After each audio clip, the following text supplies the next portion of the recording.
محمد علی جناح پاکستان کا بانی ہے، اور اس نے مرتے دم تک وصیت کی کہ میرے جنازے کی نماز مولانا شبیر احمد صاحب عثمانی دیوبندی پڑھائیں گے، اور ان کی وصیت کے مطابق مولانا نے جنازے کی نماز پڑھائی۔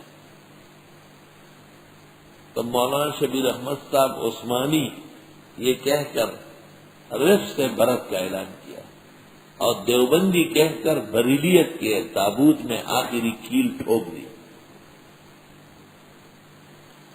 لیکن پاکستان میں ان کے بعد ان کا کوئی صحیح وفادار نہیں تھا،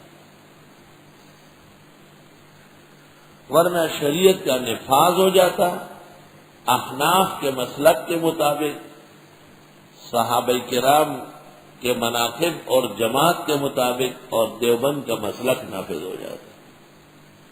یہاں کراچی میں ایک ڈی ایم ایل اے تھا، وہ بڑا بدعتی تھا۔ ایک دفعہ مجھ سے اس کا جھگڑا ہوا، میں نے کہا پاکستان دیوبندیوں کا ملک ہے۔ اس نے کہا آپ کے بڑوں نے تو اختلاف کیا۔ میں نے کہا کون کہتا ہے؟ میں نے کہا ہمارے دارالعلوم دیوبند کا شیخ الحدیث، محتمم، فاضل، خريج، مفسر، متکلم مولانا شبیر احمد عثمانی، اور میں نے کہا اس نے مغربی پاکستان کا جھنڈا جناح کے حکم پر لہرایا، اور مولانا ظفر احمد عثمانی نے مشرقی پاکستان کا جھنڈا لہرایا۔ پاکستان کا جھنڈا ہم نے لہرایا، اور یہ کوئی زبانی جمع خرچ اور وقتی چیز نہیں تھی، بلکہ جب محمد علی جناح کا انتقال ہو رہا تھا، ریکارڈ پر پاکستان کے موجود ہے کہ اس نے وصیت کی کہ جنازے کی نماز کی امامت مولانا شبیر احمد صاحب عثمانی دیوبندی فرمائیں۔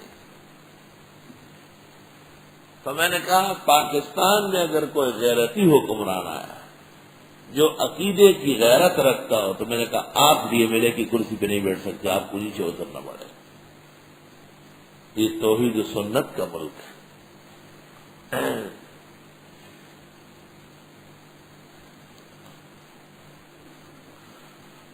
اور اگر مناسب زمانہ آیا اور کوئی غیرتی چیف جسٹس اور وکلا ہو تو وہ اس پر مقدمہ دائر کرے کہ پاکستان میں ان مسلک کے خلاف کوئی قدم نہیں اٹھا سکتا، کیونکہ بانی پاکستان نے خود ان کے حق میں فیصلہ دیا ہے۔